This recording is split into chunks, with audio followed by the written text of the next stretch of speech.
Today I'll start thermochemistry and thermodynamics. In fact,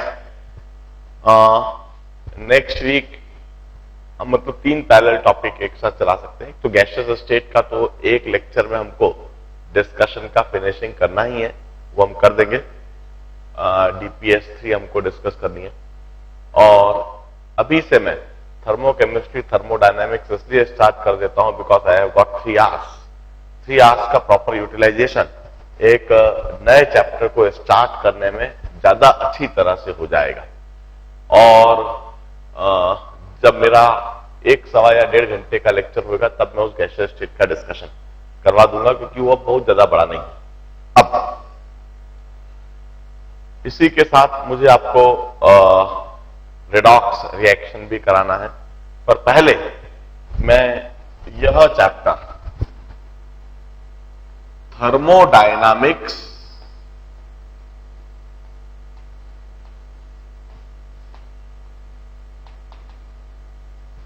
and thermochemistry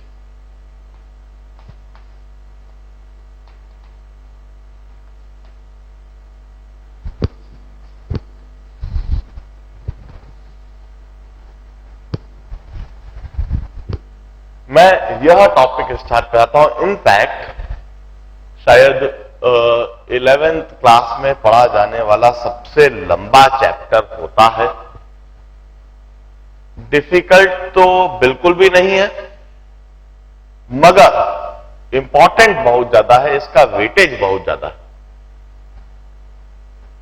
in the sense IIT JEE में ऐसा कोई paper हो ही नहीं सकता, AIEEE में या किसी भी state level engineering entrance examination में ऐसा कोई पेपर कभी हो ही नहीं सकता जिसमें थर्मोडायनामिक्स और थर्मोकेमिस्ट्री पर से सवाल ना पूछा गया हो। इस पर्टिकुलर चैप्टर पर से सवाल हमेशा पूछा जाता है, और कभी एक ऑब्जेक्टिव या कभी 2 ऑब्जेक्टिव। इस वजह से IUSU से इसका वेटेज बहुत ज्यादा है। डायरेक्टली इस चैप्टर पर से तो आपको ढेर सारे सवाल देखने को मिल ही रहे हैं, इसके अलावा भी इस चैप्टर का एप्लीकेशन दूसरे चैप्टर्स में काफी अधिक होता है।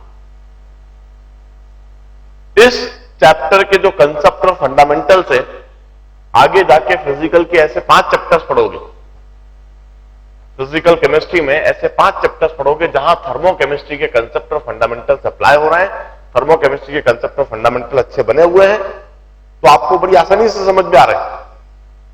और थर्मोकेमिस्ट्री और थर्मोडायनेमिक्स के कंसेप्ट और फंडामेंटल्स बने हुए नहीं है, तो उस समय फिर आपको एक और बात बताना पड़ेगी। मतलब यह चैप्टर एक फाउंडेशन चैप्टर है, बेसिक चैप्टर है, जिसका डायरेक्ट एग्जामिनेशन में भी सवाल पूछा जाता है और दूसरे चैप्टर्स में भी इसका एप्लीकेशन होता है। नॉट ओनली दैट, इस जगह पर हम थर्मोडायनामिक्स एंड थर्मोकेमिस्ट्री पढ़ रहे हैं। कुछ सिमिलर टाइप के कंसेप्ट, कुछ सिमिलर टाइप के फंडामेंटल्स हम फिजिक्स में भी हीट एंड थर्मोडायनामिक्स पढ़ते समय समझते हैं। वहां पर हम इसी चैप्टर का एक फिजिक्स वाले एस्पेक्ट को डिटेल में देखते हैं और समझते हैं। तो यह चैप्टर एक तरीके से मल्टीपल तरीके से दिखाई देता है, अलग अलग समय पर पढ़ा जाता है, इसका वेटेज बहुत ज्यादा हो जाता है, और प्रैक्टिकल और इंडस्ट्रियल एप्लीकेशन तो इसका काफी अधिक है ही। इस वजह से यह चैप्टर बहुत इंपॉर्टेंट होता है। इसके कंसेप्ट और फंडामेंटल्स को सही समय पर बना लेना और दिमाग में अंदर तक गहराई तक इनको उतार लेना, ये बहुत जरूरी है। एज आई टोल्ड यू कि डिफिकल्ट चैप्टर नहीं है। इनफैक्ट केमिस्ट्री सब्जेक्ट कभी भी डिफिकल्ट नहीं होता। केमिस्ट्री में फिजिकल केमिस्ट्री ये कभी डिफिकल्ट कहलाते ही नहीं। बस आवश्यकता होती है बड़े ध्यान से लेक्चर्स को सुनने की, समझने की, और लेक्चर्स को सुनने समझने के बाद दिए गए स्टडी मटेरियल को स्वयं से करने की। यदि यह चीज कर ली जाए तो केमिस्ट्री में कभी ऐसा नहीं होता है कि आपने कोई चैप्टर पढ़ लिया, सीख लिया, समझ लिया, उसके बाद एग्जामिनेशन में कोई सवाल आ रहा है और आप नहीं कर पा रहे। फिजिक्स में कई बार ऐसा होता है कि कोई चैप्टर आपने बहुत अच्छी तरह से सुना है, समझा है, सीखा है, प्रैक्टिस भी करा है, और एग्जामिनेशन में सवाल आया मगर आप उसे नहीं कर पाए, आप उसका कंसेप्ट और फंडामेंटल ही डेवलप नहीं कर पाए। मगर केमिस्ट्री में ऐसा नहीं होता। केमिस्ट्री में किसी भी चैप्टर को आप मुझसे सुन रहे हो, बहुत अच्छी तरह समझ ले रहे हो, आपको वह chapter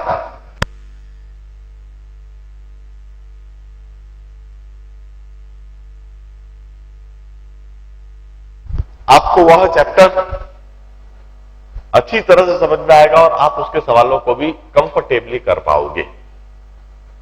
this is the nature of chemistry. देखिए, let me tell some basics about the chapter. इस चैप्टर में हमारा मेजर कंसर्न क्या है?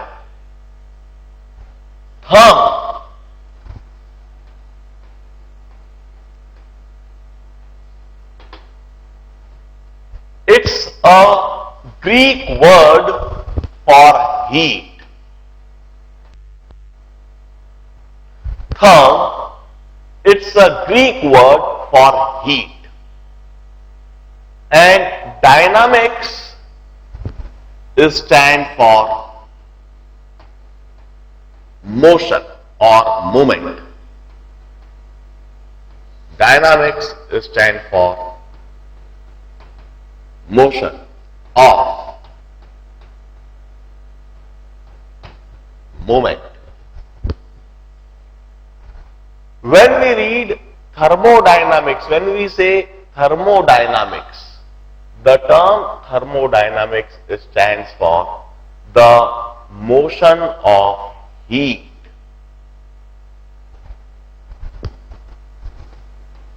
The term thermodynamics stands for the study of the motion of heat or the movement of heat. In this chapter, we'll study how heat moves.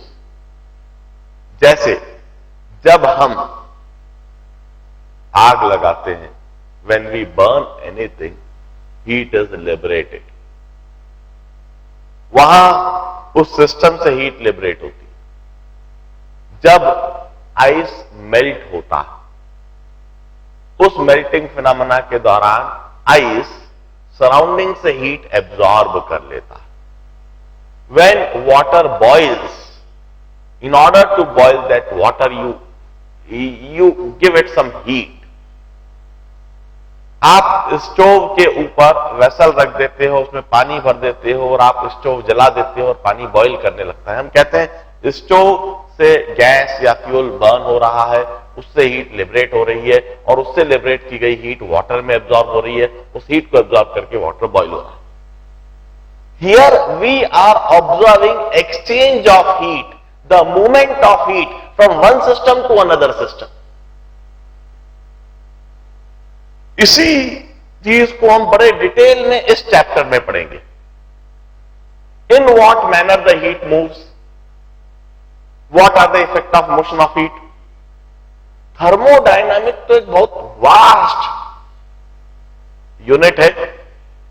इसमें तो अलग अलग context होते हैं।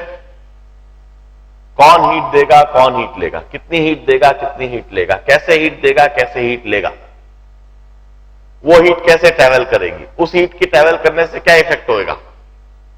There would be number of aspect of thermodynamics. और thermodynamics जब हम physics में पढ़ेंगे तो इस थर्मोडायनेमिक्स में 5 अलग अलग यूनिट पढ़ेंगे और उन 5 अलग अलग चैप्टर्स में हम 5 अलग अलग एस्पेक्ट को देखेंगे, सीखेंगे और समझेंगे।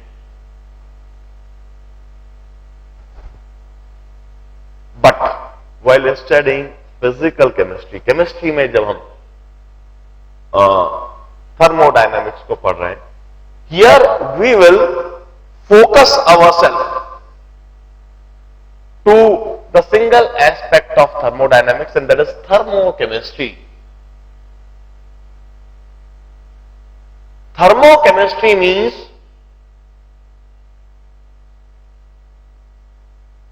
the thermodynamic aspect of any chemical reaction or thermodynamic change that takes place during any chemical reaction. This term thermochemistry stands for thermodynamic aspect of any chemical reaction. Thermodynamic aspect of chemical reaction or chemical change.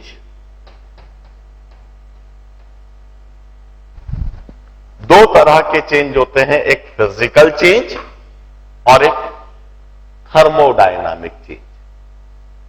During physical change the physical state of substance varies. मैं कुछ example बताता हूं, physical change के कुछ example बताता हूं. Transformation of ice into water or transformation of water into steam. That is a physical change. Or the dissolution phenomena of NaCl. When NaCl gets dissolved in water, there is a simple physical change in the state of NaCl. From solid state, it gets converted into aqueous state. While chemical change means any change during which there is some change in chemical bonding. Atoms, particles, उनके बीच में जो chemical bond है, उसमें जब परिवर्तन आ जाए, उसमें जब change आ जाए, तो उसको हम chemical change कहते हैं. And during that chemical change, what is the change or the transformation or the exchange of heat? That is termed as thermodynamic aspect of chemical change. That would be dealt in this chapter, thermochemistry. सबसे पहले हम यह समझ जाए कि thermodynamic एक vast unit है. हम थर्मोकेमिस्ट्री पढ़ने के लिए सबसे पहले थर्मोडायनामिक के कुछ बेसिक कंसेप्ट, कुछ बेसिक फंडामेंटल्स को, बेसिक टर्मिनोलॉजी को सीखेंगे. क्योंकि जब तक हमें थर्मोडायनामिक्स के वह बेसिक टर्मिनोलॉजी, बेसिक कंसेप्ट और बेसिक फंडामेंटल्स नहीं पता होंगे, तब तक हम थर्मोकेमिस्ट्री सीख नहीं पाएंगे. क्योंकि हर बार थर्मोकेमिस्ट्री में हम उन टर्म्स को इस्तेमाल करते रहेंगे. तो सबसे पहले इस चैप्टर को सिखाते समय मैं आपको थर्मोडायनामिक्स कुछ समय तक पढ़ाऊंगा. इनफैक्ट आज का पूरा दिन शायद हम बेसिक थर्मोडायनामिक्स में देंगे. और जब हम बेसिक थर्मोडायनामिक्स को अच्छी तरह से सीख समझ लेंगे, फिर हम थर्मोकेमिस्ट्री पर ध्यान देने लगेंगे. और वंस अगेन यह पूरा चैप्टर इनिशियली आपको थियोरेटिकल ज्यादा लगेगा. थर्मोडायनामिक्स पढ़ते समय हम पूरी तरह से थियोरेटिकल रहेंगे. इसमें इस समय पर हम कोई खास न्यूमेरिकल प्रॉब्लम्स नहीं करेंगे. थर्मोडायनामिक्स के न्यूमेरिकल प्रॉब्लम को हम फिजिक्स में हीट पढ़ते समय करते हैं. मगर थर्मोकेमिस्ट्री पढ़ते समय यह चैप्टर पूरी तरह से एप्लीकेशन ओरिएंटेड, न्यूमेरिकल ओरिएंटेड हो जाएगा. उस समय फिर जितने अधिक से अधिक न्यूमेरिकल प्रॉब्लम्स कर सकते हो कीजिएगा. मैं आपको निश्चित स्टडी मटेरियल साथ साथ में दूंगा, शीट्स दूंगा, जिनको आपको साथ साथ में करना हो. So let's start with the concept of thermodynamics. देखिए, the first and the foremost term that I'll introduce is the system.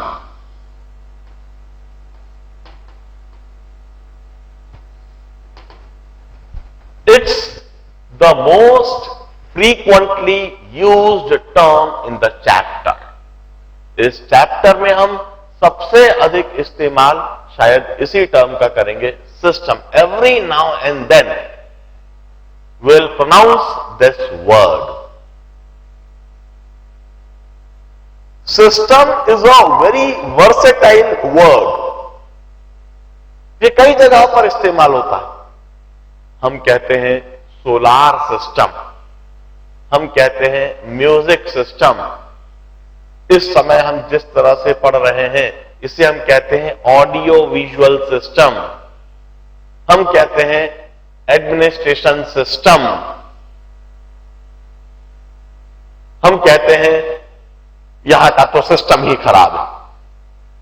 System शब्द को जगह जगह पर अलग अलग कंटेक्स्ट में इस्तेमाल करा जाता है. जब हम सोलार सिस्टम बोलते हैं, there we refer to the family of sun. All the members which are associated with sun, which are under the gravitational pull of sun, that is the meaning of solar system.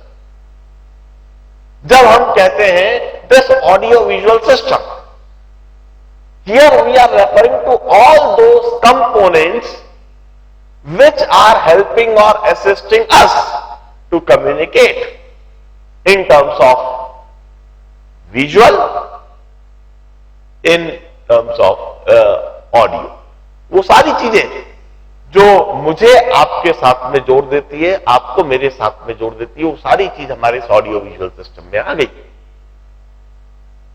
जब हम कहते हैं administration system, it means all those peoples, all those blocks which run the administration of a town or of a corporation, of a city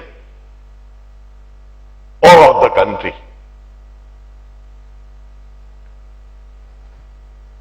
In thermodynamics as well, almost in all the problems, while explaining each and every concept and fundamental, I'll use the term system. And whenever I utter this word, I am simply referring to that space, to that volume, to that matter whose thermodynamics I wish to study. जब भी मैं system शब्द का इस्तेमाल करूंगा तो मैं किसी ना किसी स्पेस की, किसी ना किसी वॉल्यूम की, किसी ना किसी मैटर की बात करता रहूंगा जिसका हीट ट्रांसफर मैं समझना चाहता हूं. फॉर एग्जाम्पल, द सिस्टम में बी दिस चॉक. यदि मैं इस चॉक का हीट एक्सचेंज स्टडी करना चाहता हूं तो मैं कहूंगा the system is this chalk. Our system में be the air in this room. आप जहां पर बैठे हैं उस जगह पर सारी जो एयर है, that may be my system. यदि मैं उसका हीट एक्सचेंज स्टडी करना चाहता हूं. अवर सिस्टम में भी वाटर फिल्ड एनी बॉटल, किसी बॉटल में भरा हुआ पानी, यदि मैं उसका हीट एक्सचेंज स्टडी करना चाहता हूं तो वो मेरा वो सिस्टम हो सकता है. मान लीजिए मैं फ्रिज से एक बॉटल लेकर आया, मैंने क्लासरूम में रख दी, बिल्कुल ठंडा पानी है और मैं चाहता हूं कि भाई दिन भर उसको पीता रहूं. फ्रिज से जब मैं बॉटल लेकर आया तब बड़ा ठंडा पानी था, 4-5 डिग्री सेंटीग्रेड पर पानी था. कमरे के अंदर पड़ा पड़ा वो गर्म हो रहा है. जब वो गर्म हो रहा है, उसका टेम्परेचर बढ़ रहा है, आई विश टू स्टडी कि भाई जब वो गर्म हुआ तो उसने कितना हीट एब्जॉर्ब कर लिया होगा, किस तरह से वो गर्म हुआ होगा, क्या इनिशियल टेम्परेचर था, क्या फाइनल टेम्परेचर था, उसने कितनी हीट एब्जॉर्ब करी, कैसे एब्जॉर्ब करी, हीट के एब्जॉर्ब करने से वहां क्या असर पड़ा. All this may be the point two which I may be referring. In that case, the system would be the water filled in that bottle. I simply mean to say system is that space, that matter or that volume whose thermodynamics I wish to study, whose thermodynamics I am concerned with, which is my context or the topic of the study. Whenever I say system, simultaneously I would be referring to surrounding. I may not using this word very frequently, but whenever we say system, simultaneously we develop the idea of surrounding. Surrounding means anything beside our system, anything outside our system, or all the things outside our system would be called surrounding. जैसे if this chalk is my system, in that case everything outside the chalk would be called surrounding. मैं surrounding हो गया, इस कमरे में सब कुछ surrounding हो गया. यदि यह चॉक सिस्टम है तो बाहर सब कुछ सराउंडिंग है. यदि इस कमरे में या आप जहां बैठे हो उस कमरे की हवा यदि वह एक सिस्टम है तो उसके अलावा बाकी सब कुछ सराउंडिंग है. यदि बॉटल के अंदर भरा हुआ पानी यदि वह एक सिस्टम है तो उस बॉटल के बाहर जो भी कुछ है वह सब कुछ सराउंडिंग है. हम कहते हैं system and surrounding may or may not be separated by well defined boundary. ऐसा कोई जरूरी नहीं है कि सिस्टम और सराउंडिंग के बीच में कोई वेल डिफाइंड बाउंड्री हो. The boundary may be there, the boundary may not be there. For example, जब मैं इस चौक की बात करता हूं, if the system is this chalk, in that case, truthfully speaking, we do not have a boundary separating system and surrounding. इस चौक का पूरी तरह से इंटरैक्शन सराउंडिंग के साथ में चल रहा है. सराउंडिंग की हवा, उसके मॉलिक्यूल्स इस चौक से टकरा रहे हैं. मेरे साथ भी यह चौक संपर्क में है, कांटेक्ट में है. सिस्टम और सराउंडिंग के बीच में इस केस में कोई बाउंड्री है ही नहीं. हम कहते हैं if the air in the room is the system, यदि आप जहां बैठे हैं उस कमरे की हवा सिस्टम है, in that case there is boundary between system and surrounding. दीवार, खिड़कियां, दरवाजे, all the walls, doors and windows, they are the boundary, but they are not properly defined. देखिए दरवाजा खुला हुआ है. यदि दरवाजा खुला हुआ है इसका मतलब बाउंड्री तो है मगर वो डिफाइंड नहीं है. खिड़कियां खुली हो सकती है, बाउंड्री तो है मगर वो डिफाइंड नहीं है. और if water filled in the bottle, if that is the system, then there is boundary between system and surrounding. And that is properly defined and well defined. That water bottle is a boundary. That is separating system and surrounding. वो system और surrounding को दूर रखे हुए interact एकदम से directly नहीं करने दे रही है.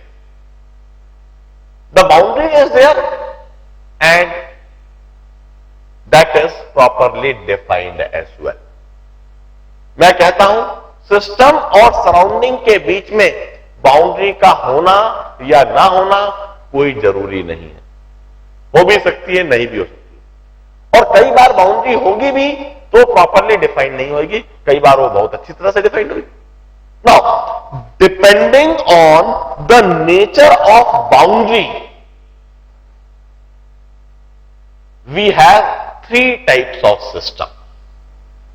Depending on the nature of boundary, boundary किस तरह की है, इस आधार पर 3 तरह के सिस्टम हो सकते हैं.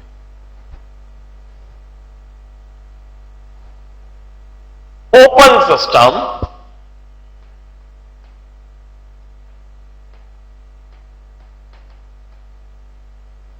closed system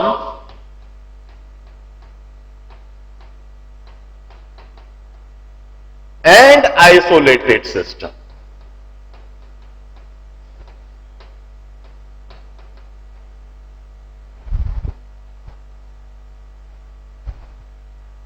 Depending on the nature of boundary separating system and surrounding, we may have three types of system. The system may be open system, the system may be closed system, or the system may be isolated system. तीनों system के बारे में बताता हूं. Just imagine a situation कि यदि system और surrounding के बीच में कोई बाउंड्री हो ही नहीं, और यदि बाउंड्री हो तो प्रॉपरली डिफाइंड नहीं. ऐसी कंडीशन में द मास में also exchange between system and surrounding, heat में also exchange between system and surrounding. System और सराउंडिंग के बीच मास का एक्सचेंज भी हो सकता है और हीट का एक्सचेंज भी हो सकता है, क्योंकि बाउंड्री है ही नहीं. बाउंड्री नहीं होने की वजह से सराउंडिंग से मास अंदर भी आ सकता है और सिस्टम से मास बाहर भी जा सकता है. और वो जब मास एक्सचेंज होएगा उसके साथ साथ में हीट भी एक्सचेंज हो सकती है. ऐसे सिस्टम को हम कहेंगे ओपन सिस्टम, खुला हुआ सिस्टम.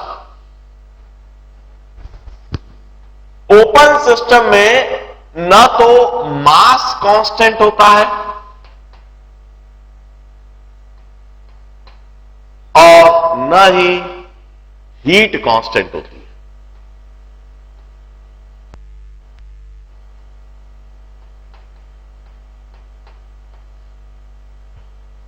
मास को m से डिनोट करा है, हीट को q से डिनोट करा है.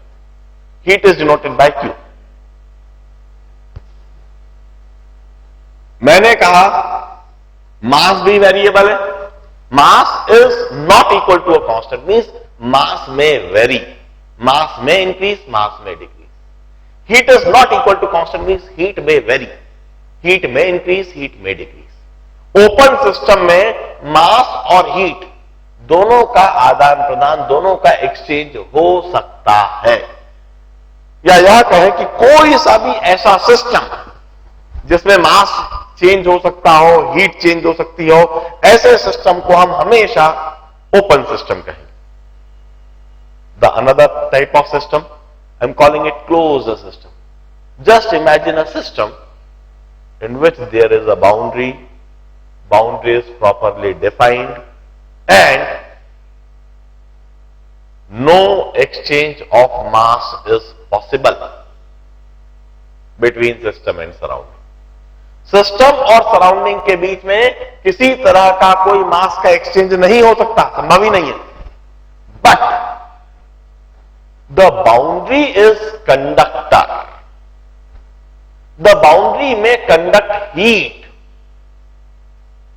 बाउंड्री जो सिस्टम और सराउंडिंग को सेपरेट कर रही है, it's a good conductor of heat, जिसकी वजह से हीट बाहर से अंदर भी जा सकती है और अंदर से बाहर भी जा सकती है.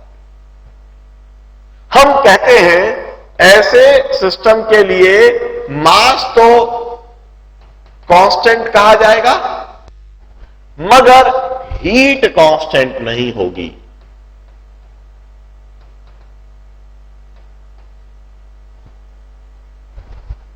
ऐसे सिस्टम को हम क्लोज्ड सिस्टम कहेंगे. Such a system would be termed as a closed system. In closed system, the mass remains constant, but the heat does not remain constant. We'll discuss few examples right now. उसके पहले हम isolated system के बारे में भी बता दें. Any system which have got boundary and that boundary is properly defined, Not only the boundary is properly defined, but also that boundary is the insulator to heat, that does not conduct heat, that does not allow heat to pass through it, that does not allow any exchange of heat between system and surrounding. Such a system we call it isolated system. In isolated system, mass remains constant as well as heat remain constant. मास भी constant है और heat भी constant है, न तो मास बढ़ सकता है न मास कम हो सकता है, न हीट बाहर जा सकती है न हीट अंदर आ सकती है. Such a system we call it isolated system.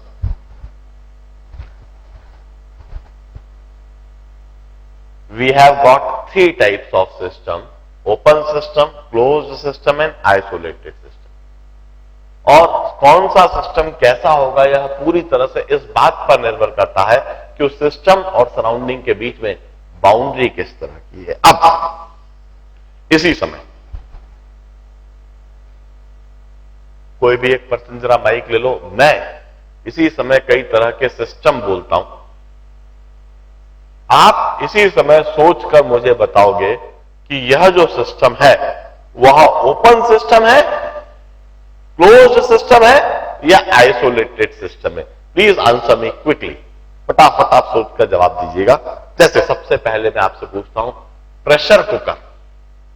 Pressure cooker, what type of system do you think it? यह किस तरह का system? It is definitely a close system. Very good, बिल्कुल सही बोल रहे. It's a close system. Why are we calling it a close system? क्योंकि pressure cooker के अंदर से जब हम स्टीम्ड राइस प्रेशर कुकर में बनाते हैं तो अंदर से जब वो स्टीमिंग उसका हो रहा होता है, अंदर से न तो कोई मांस बाहर जाता है ना अंदर आता है. सीटी आने के पहले की बात कर रहा हूं.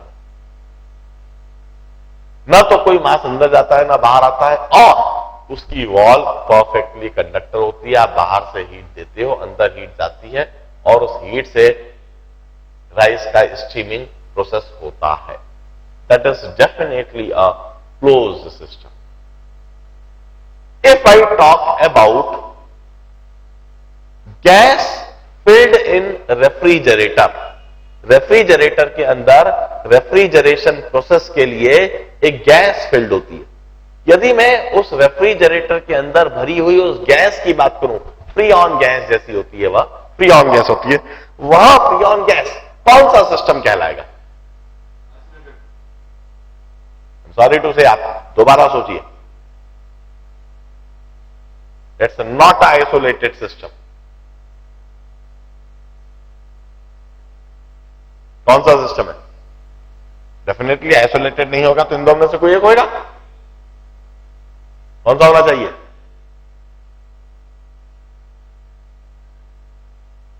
It's a closed system once again. जरा सोचिए उस गैस का काम क्या है. रेफ्रिजरेटर के अंदर एक गैस सर्कुलेट करती है.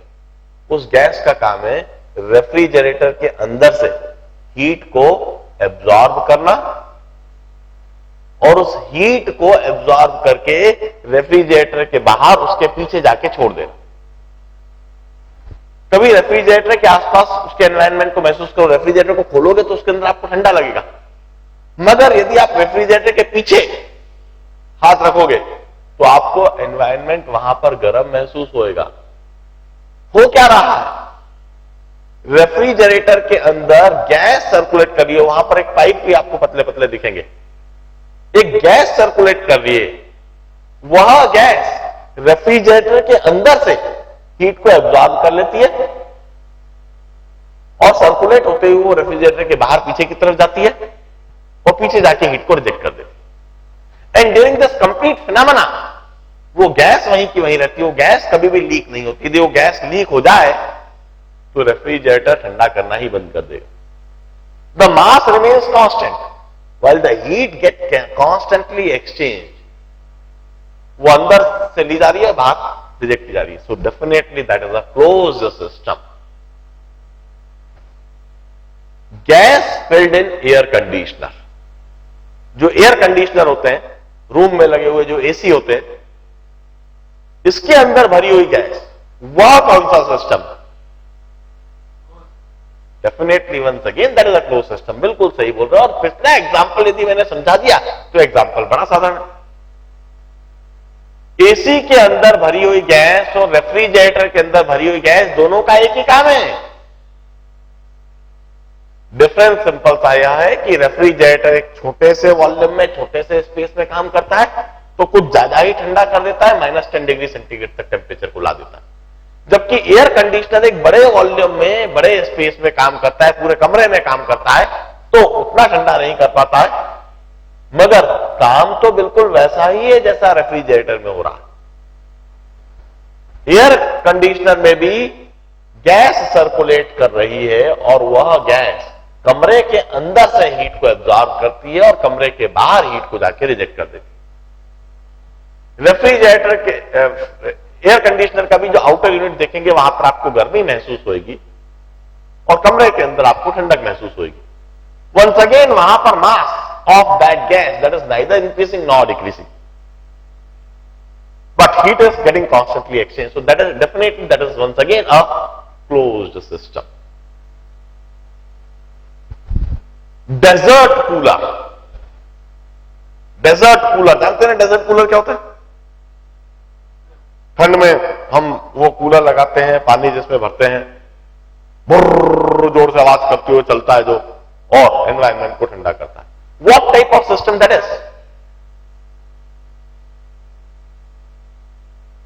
डेजर्ट कूलर किस तरह का system?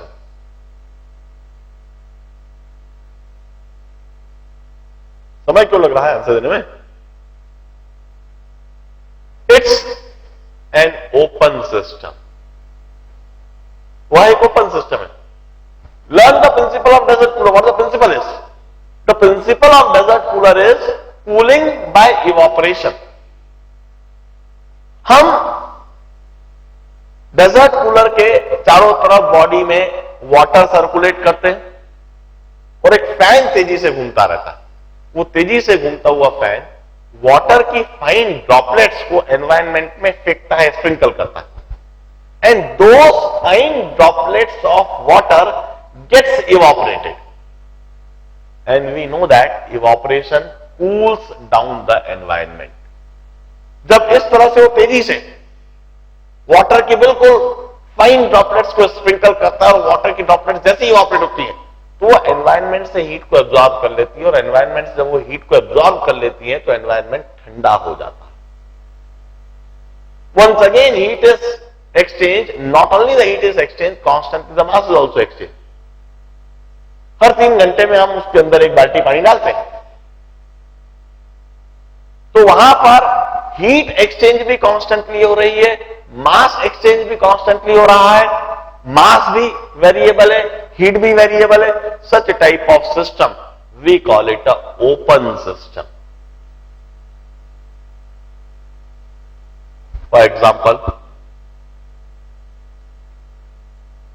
Hot tea filled in thermos flask, इसे आप कौन सा सिस्टम कहोगे? Hot tea filled in thermos flask. It's isolated system. That's perfect answer. भाई थर्मस फ्लास्क का तो काम ही यह है कि गर्म चाय को गर्म रखना।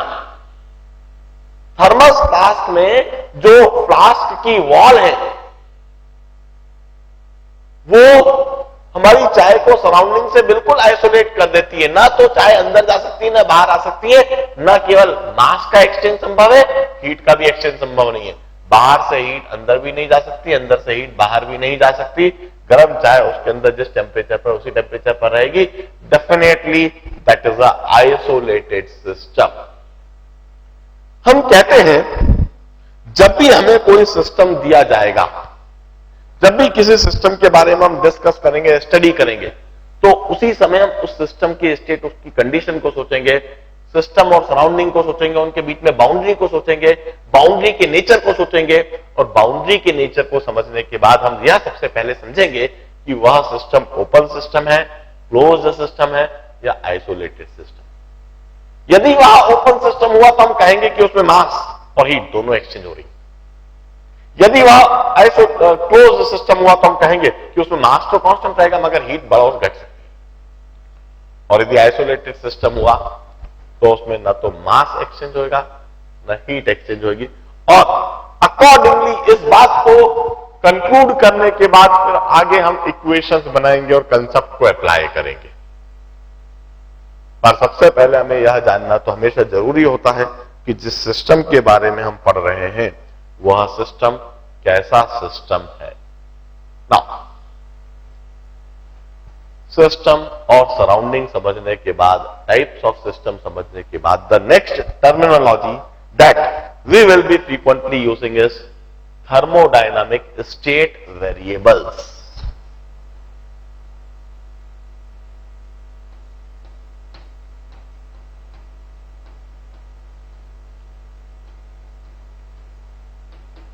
थर्मोडायनामिक स्टेट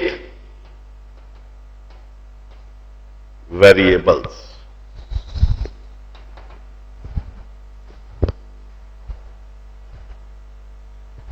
देखिए, मैं सबसे पहले डेफिनेशन बोलता हूं, फिर उसे एलाबोरेट में समझाता हूं। The variables that tells us the thermodynamic state of system are termed as thermodynamic state variables. The variables which tells us the thermodynamic state of system